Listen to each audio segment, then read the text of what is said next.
नमस्कार दोस्तों, अगर आपको भी भारत और बांग्लादेश के बीच खेले गए दूसरे टेस्ट महामुकाबला के 5वें दिन का खेल पसंद आया हो और अगर आप भी भारतीय टीम की ऐतिहासिक जीत से खुश हो तो हमारी इस वीडियो को एक महत्वपूर्ण लाइक दिल से जरूर कीजिएगा। हमारी आज इस वीडियो का लाइक टारगेट सिर्फ 500 लाइक है, तो इसको दिल से लाइक करना नहीं भूलिएगा। जी हाँ दोस्तों, भारतीय क्रिकेट टीम और बांग्लादेश क्रिकेट टीम के बीच में 2 मैचों की टेस्ट श्रृंखला का दूसरा टेस्ट महामुकाबला कानपुर के मैदान पर खेला गया। इस महामुकाबले में जब 5वें दिन का खेल खेला गया तो भारतीय गेंदबाजी में सबसे पहले जसप्रीत बुमराह, रविचंद्रन अश्विन और रविंद्र जडेजा की तूफानी गेंदबाजी के सामने पूरी बांग्लादेश टीम के परखच्चे उड़ गए। उसके बाद फिर भारतीय क्रिकेट टीम के बल्लेबाज यशस्वी जायसवाल और विराट कोहली ने तूफानी बल्लेबाजी करके भारतीय टीम को ऐतिहासिक जीत दिलाकर इतिहास रच दिया। ऐसे में आखिरकार 5वें दिन क्या रहा?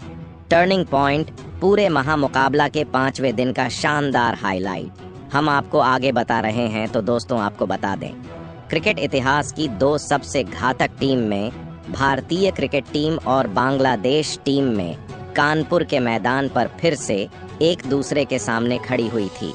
दूसरे टेस्ट मुकाबले के 5वें दिन का खेल खेला जाना था इस टेस्ट सीरीज के दूसरे और सबसे रोंगटे खड़े कर देने वाले टेस्ट मुकाबले के 5वें और निर्णायक दिन। बांग्लादेश की टीम ने 26 रनों पर 2 विकेट के नुकसान से आगे खेलना शुरू किया, जहां पर शादमानी इस्लाम ने 7 रन से आगे बल्लेबाजी करना शुरू किया, तो वही मोमिनुल हक भी बिना खाता खोले मैदान में नाबाद मौजूद थे।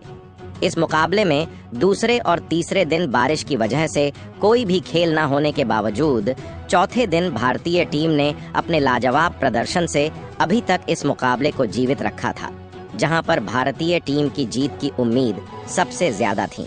और इस टेस्ट मुकाबले के अंतिम और 5वें दिन भी भारतीय टीम की शुरुआत शानदार रही और पहली पारी में शतक लगाने वाले मोमिनुल हक को रविचंद्रन अश्विन ने शुरुआत में ही केएल राहुल के हाथों कैच आउट कर डाला। मोमिनुल हक 8 गेंद में बस 2 ही रन बना पाए और ओनॉट हो पेवेलियन लौट गए। रविचंद्रन अश्विन ने बांग्लादेश के एक बेहतरीन फॉर्म में चल रहे बल्लेबाज का विकेट भारतीय टीम को दिलाया था। अब मैदान पर बांग्लादेश के कप्तान नजमुल हुसैन शांतो उतरे थे और फिर यहां से सेट हो चुके शादमानी इस्लाम और नजमुल हुसैन शांतो ने मिलकर बांग्लादेश की इस डगमगाती पारी को संभाला और साझेदारी बनाना शुरू कर दिया। ये दोनों ही भारतीय टीम की गेंदबाजी के सामने बेहतरीन खेल दिखा रहे थे।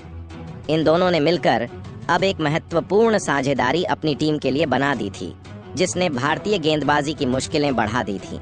दोनों ही खिलाड़ी गजब की बल्लेबाजी कर रहे थे। देखते ही देखते दोनों की 50 रनों की शानदार साझेदारी भी पूरी हो चुकी थी। दोनों ने मिलकर अब अपनी टीम को 91 रनों पर पहुंचा दिया था। लेकिन तभी गेंदबाजी पर आए रविंद्र जडेजा ने सेट हो चुके बांग्लादेश के कप्तान नजमुल हुसैन शांतो को क्लीन बोल्ड कर भारतीय टीम को बेहतरीन सफलता दिलाई। नजमुल हुसैन शांतो 19 रन बनाकर आउट हो गए। रविंद्र जडेजा ने एक महत्वपूर्ण मौके पर भारतीय टीम को एक बड़ी सफलता दिलाई थी और इस साझेदारी को तोड़ दिया था। अब बल्लेबाजी के लिए मुशफिकुर रहीम मैदान में उतरे थे, लेकिन एक छोर पर सेट हो चुके शादमानी इस्लाम ने इसी बीच अपना लाजवाब अर्धशतक पूरा कर लिया था। लेकिन अर्धशतक पूरा करने के तुरंत ही बाद गेंदबाजी पर आए आकाशदीप ने शादमानी इस्लाम को यशस्वी जायसवाल के हाथों कैच आउट करवाकर पेवेलियन की राह पकड़ाई। शादमानी इस्लाम 50 रनों की शानदार पारी खेलकर आउट हुए। अब बांग्लादेश की टीम ने अपनी आधी टीम को खो दिया था। भारतीय गेंदबाजी ने अब इस मुकाबले में फिर एक बार वापसी करके दिखाई थी। अब बल्लेबाजी के लिए लिटन दास मैदान में उतरे थे, लेकिन शानदार गेंदबाजी डाल रहे भारतीय गेंदबाजों के सामने लिटन दास भी ज्यादा देर तक नहीं टिक पाए और गेंदबाजी पर आए रविंद्र जडेजा ने लिटन दास को भी ऋषभ पंत के हाथों कैच आउट करवा दिया। लिटन दास इस मुकाबले में बस 1 ही रन बना पाए और पेवेलियन लौट गए, तो वहीं इसके के बाद बल्लेबाजी के लिए आए शाकिब अल हसन को तक रविंद्र जडेजा ने बिना खाता खोले ही अपनी गेंद पर कैच आउट कर जैसे आए थे वैसे ही लौटा दिया। शाकिब अल हसन इस मुकाबले में 1 भी रन नहीं बना पाए।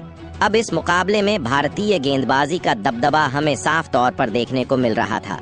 भारतीय कप्तान रोहित शर्मा अपने गेंदबाजों से बहुत ही ज्यादा खुश नजर आ रहे थे।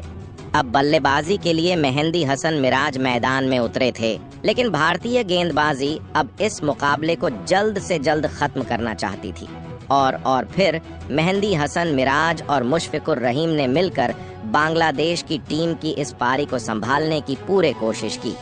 लेकिन तभी भारतीय कप्तान रोहित शर्मा ने जसप्रीत बुमराह को गेंदबाजी पर लगाया और जसप्रीत बुमराह ने आते ही मेहंदी हसन मिराज को ऋषभ पंत के हाथों कैच आउट करवा दिया। मेहंदी हसन मिराज सिर्फ 9 रन बनाकर आउट हो गए। भारतीय टीम के इस सबसे खतरनाक तेज गेंदबाज एक बार फिर कप्तान रोहित शर्मा के फैसले को सही साबित करके दिखाया। लेकिन बांग्लादेश के टीम की तरफ से अब तेजुल इस्लाम बल्लेबाजी करने मैदान में उतरे थे, लेकिन जसप्रीत बुमराह ने फिर एक बार गेंदबाजी पर आकर ताइजुल इस्लाम को ही LBW आउट कर दिया। ताइजुल इस्लाम इस मुकाबले में अपना खाता भी नहीं खोल पाए। अब बांग्लादेश के पास बस एक ही विकेट बचा था। बांग्लादेश की टीम की बढ़त अब भारतीय टीम के ऊपर 78 रनों की हो चुकी थी। अब खालिद अहमद बल्लेबाजी करने मैदान में उतरे और मुशफिकुर रहीम का साथ निभाने लगे। यह दोनों बांग्लादेश की टीम के लिए रन बना रहे थे और भारतीय गेंदबाजी को कड़ी टक्कर दे रहे थे, लेकिन अंत में उनका सामना हुआ खूंखार जसप्रीत बुमराह से और जसप्रीत बुमराह ने मुशफिकुर रहीम को क्लीन बोल्ड कर डाला और इसी के साथ बांग्लादेश की दूसरी पारी सिर्फ 146 रनों पर सिमट गई और इसी के साथ भारतीय टीम को इस नामुमकिन से दिखने वाले टेस्ट मुकाबले में 95 रनों का छोटा सा लक्ष्य बांग्लादेश की टीम से मिला। उसके बाद बांग्लादेश से मिले 95 रनों के लक्ष्य का पीछा करने भारतीय टीम के 2 ढाकड़ ओपनर बल्लेबाज मैदान में उतरे। यशस्वी जायसवाल और भारतीय कप्तान रोहित शर्मा के कंधों पर इस महामुकाबले को जीतने के लिए अपनी टीम को एक विस्फोटक ओपनिंग शुरुआत दिलाने की बहुत ही बड़ी जिम्मेदारी थी और शुरुआत से ही भारतीय टीम की इस ओपनिंग जोड़ी ने बांग्लादेश पर बड़े शॉट खेलना शुरू कर दिया। जहां पर भारतीय कप्तान रोहित शर्मा ने पारी के पहले ही ओवर में एक शानदार चौका लगाकर खाता खोला, तो वहीं दूसरे ओवर में यशस्वी जायसवाल ने अपने हाथ खोले और शाकिब अल हसन को 2 लगातार चौके लगाकर बांग्लादेश की गेंदबाजी को दबाव में डाल दिया। लेकिन इस पारी के तीसरे ओवर में गेंदबाजी पर आए मेहंदी हसन मिराज ने भारतीय कप्तान रोहित शर्मा को हसन महमूद के हाथों कैच आउट करवा दिया। भारतीय कप्तान रोहित शर्मा सिर्फ 7 गेंद में 8 ही रन बना पाए और पेवेलियन वापस आ गए। लेकिन भारतीय टीम के कप्तान के आउट हो जाने के बाद अब लाजवाब फॉर्म में चल रहे शुभमन गिल मैदान में उतरे थे और शुभमन गिल ने भी आते ही एक गजब का चौका लगाकर अपना खाता खोला था। तो वही दूसरे छोर पर खतरनाक फॉर्म में चल रहे यशस्वी जायसवाल भी गजब की बल्लेबाजी कर रहे थे। लेकिन तभी नए बल्लेबाज शुभमन गिल को भी मेहंदी हसन मिराज ने LBW आउट कर दिया।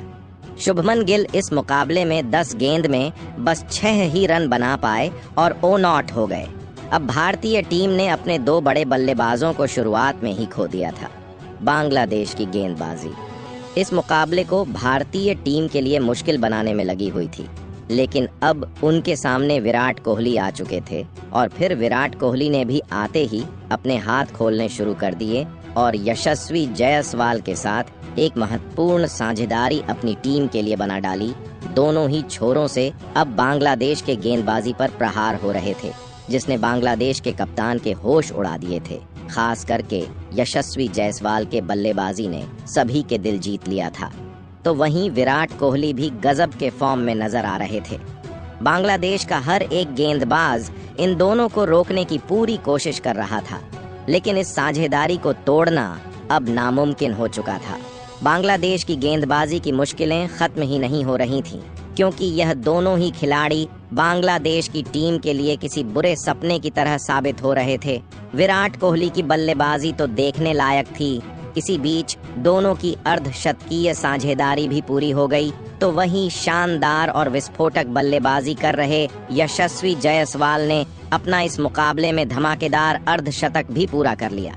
अब भारतीय टीम केवल 3 ही रनों से एक ऐतिहासिक जीत से पीछे थी। लेकिन तभी बड़े शॉट के साथ मुकाबला खत्म करने के चक्कर में यशस्वी जायसवाल को ताइजुल इस्लाम ने शाकिब अल हसन के हाथों कैच आउट कर दिया। यशस्वी जायसवाल 45 गेंदों में तूफानी इनका